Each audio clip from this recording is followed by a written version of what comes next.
What's up, everyone? Let's dive into one of the hardest discussions going around Lakers Nation right now. And that's the buzz around Daniel Gaffford possibly heading to Los Angeles. Now, let's just be real here for a second. Gaffford should have been on the Lakers' radar way before the Luka Doncic trade talk even picked up steam. He's exactly the type of center who could have slotted in perfectly alongside Anthony Davis. We're talking about a big man who runs the floor, catches lobs, protects the rim, grabs boards, and plays with high energy. He's not out there trying to be flashy. He's just effective. That's what the Lakers have needed for a long time. But instead of purple and gold, he ended up in Dallas. And to be fair, he's been thriving there next to Luka. The two built an instant connection, and it's been showing on the court. The pick and roll game between them has been solid, the chemistry is obvious, and that's the kind of rhythm any team would love to build on. But now here's where things get interesting. Gaffford is approaching a contract year, and Dallas has a decision to make. Are they going to lock him in long term and give him the kind of money he's reportedly looking for, which is somewhere in the range of $18 to $20 million per season? Or are they going to shop him around and see what kind of value they can get in return before they risk losing him for nothing? Remember, he's currently making about $14.3 million, and he knows his value. He's not just trying to get paid, he wants starter-level money. And in Dallas, with young guys like Derek Lively waiting in the wings and other financial decisions looming, like what to do with PJ Washington, the Mavericks are going to have to prioritize. It's not just about Gafford's production, it's about the bigger picture and salary cap flexibility moving forward. That's exactly why people are starting to think that Gaffford might be a realistic target for the Lakers. Think about it. There's already a working relationship between Rob Pelinka and Nico Harrison. The two front offices aren't strangers. They've already pulled off a big trade in the last window, and they're clearly open to doing business together. The Lakers are on the hunt for a center. That's no secret. They need someone who can plug in immediately, bring defensive presence, and relieve some of the workload from Anthony Davis. And if Dallas isn't fully committed to extending Gaffford, why not move him while they still can? From the Lakers side, the strategy could be pretty smart here. You go after a guy like Gaffford, who's not only a fit now, but still young. We're talking 26 years old, turning 27 next season. That means he could easily be part of the next 6 to 8 years of Lakers basketball. He fits the timeline of a potential post-LeBron core, especially if you're envisioning a squad with guys like Austin Reeves, Rui Hachimura, and maybe even someone like Dalton Neck developing into a consistent contributor. Gaffford would be that anchor in the paint they've lacked since the championship year, when they had Dwight Howard and JaVale McGee rotating minutes behind AD. Of course, the real question is, what's it going to cost? According to some recent reports, if the Lakers want Gaffford now, they may have to overpay, and not just slightly. We're talking about potentially giving up Gabe Vincent, Dalton Neck, and a first-round pick just to make it happen. That's a big ask. Now, if you could swing a deal where you hold on to the first rounder and just send out Vincent and Neck, that's a little more palatable, especially considering the Lakers still have other assets like Rui Hachimura, Max Christie, and even Jalen Hood-Schifino if push comes to shove. If you keep that first-round pick, you hold on to leverage for another trade, maybe to fill that wing spot with a solid 3-and-D guy, or even to shore up the bench with some much-needed depth. But there's another layer to this conversation, and that's leverage. Gaffford is in a position where he could really influence how this plays out. If he makes it clear that he's eyeing the Lakers next summer in free agency, that shifts the dynamic completely. Dallas suddenly has to consider the possibility of losing him for nothing. And in that case, they might be more open to a trade, even if the return isn't massive. It's a classic case of asset management. Would you rather take back some usable pieces now, or let him walk and get stuck empty-handed? Also, don't underestimate how important that existing chemistry between Luka and Gaffford is. That's a real factor. They've got a connection on the floor that's hard to teach, so Dallas could decide to double down, pay the man, and keep the pairing intact. But if they're hesitant, if they're thinking long-term about cap space and other priorities, then this becomes a window of opportunity for Los Angeles.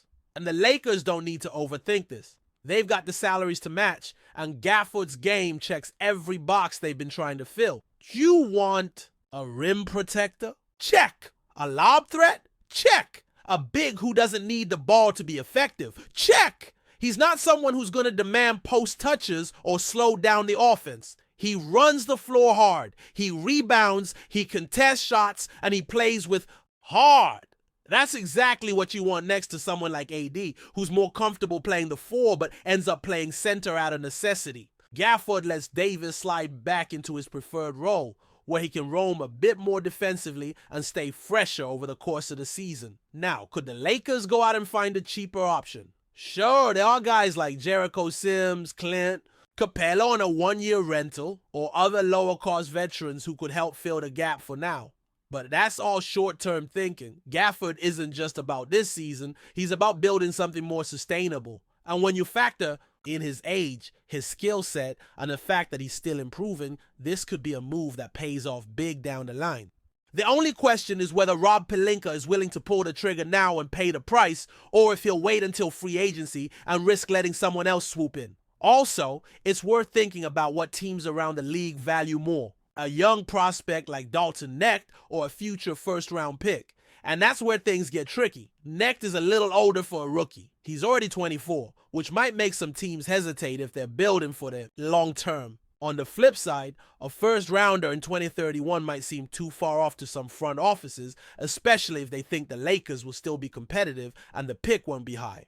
So the Lakers need to read the market. If more teams are calling about a Knecht, then maybe he's the asset to move. If it's the first rounder that's generating buzz, then maybe you hold on to Knecht and make the pick available instead. Either way, you want to maximize value without giving up too much flexibility. So here's the thing. As much as we talk about Daniel Gaffford being a great fit for the Lakers, we also have to look at the potential challenges this front office is going to face if they actually want to make this move happen. Because let's not kid ourselves. It's not going to be some smooth under-the-radar deal. The moment the Lakers get involved, the price tag usually goes up. Teams know the urgency LA is under. They know the Lakers need a center. They know this roster has a glaring hole in the paint, and they know that Rob Pelinka has pressure to build a contender while LeBron is still playing at an elite level. That urgency turns every trade negotiation into a battle of leverage. And if the Lakers want Gaffford, they might have to pay more than what seems reasonable, just because Dallas holds the rights and could play the waiting game. But then again, how long can Dallas really wait? If Gaffford starts giving signals that he's not going to re-sign, that he's planning to test free agency, or worse, that his preferred destination is LA, now Dallas has a problem. Letting him walk for nothing is not an option they want to face, especially with Luka's championship. Window wide open. You want to keep your star happy, but you also can't keep guys on the roster who don't want to be there long term. So it becomes this tightrope walk where Dallas has to figure out if they're willing to lose a valuable rotation piece for nothing, or if they'd rather flip him for assets while they can still control the narrative. And speaking of narrative, let's not forget how this league works. Relationships matter. Gaffford has already developed something solid with Luka. They're clicking on the court. They seem to have mutual respect. And chemistry like that doesn't grow on trees. So if you're Dallas, are you really ready to break that up just because you don't want to pay the man? Or do you find a way to clear space? Maybe move another piece instead and invest in the guy who's been producing for you consistently before. We continue. We ask that you leave a like and subscribe to the channel so you won't miss any exclusive Lakers updates. Moving on. In a twist that could shake up the NBA landscape, rumors are swirling around the possibility of Kevin Durant joining the Los Angeles Lakers. While nothing has been confirmed officially, whispers from league insiders suggest that Durant may be eyeing a move to the City of Angels, potentially linking up with LeBron James and Anthony Davis in what would instantly become one of the most formidable trios in recent league history. Speculation intensified after several cryptic social media posts and Durant's reported dissatisfaction with the current trajectory of the Phoenix Suns.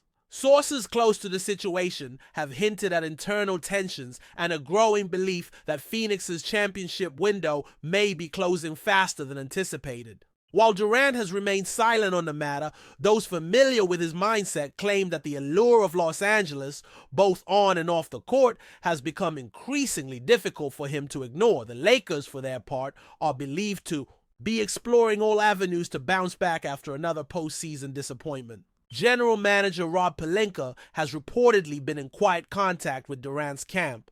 gauging interest, and mapping out financial and roster logistics that could make such a blockbuster deal feasible. Adding KD would not only elevate the Lakers' title chances, but also create a media and marketing juggernaut in the heart of Hollywood. Of course, plenty of hurdles remain. Durant is still under contract, and any move would require either a high-stakes trade or a significant shift in the Suns' front office strategy. But in the NBA, where stars hold immense power and change comes swiftly, the mere possibility of Durant in purple and gold has fans buzzing. For now, it's only a rumor, but if history has taught us anything, it's that in the NBA, the line between fantasy and reality is often thinner than we think. Stay informed exclusively about Los Angeles Lakers news. Subscribe to our channel and hit the like button to keep receiving daily updates. Also, share your opinion on the news in the comments, as your contribution is crucial for the Lakers. Stay tuned for the next video.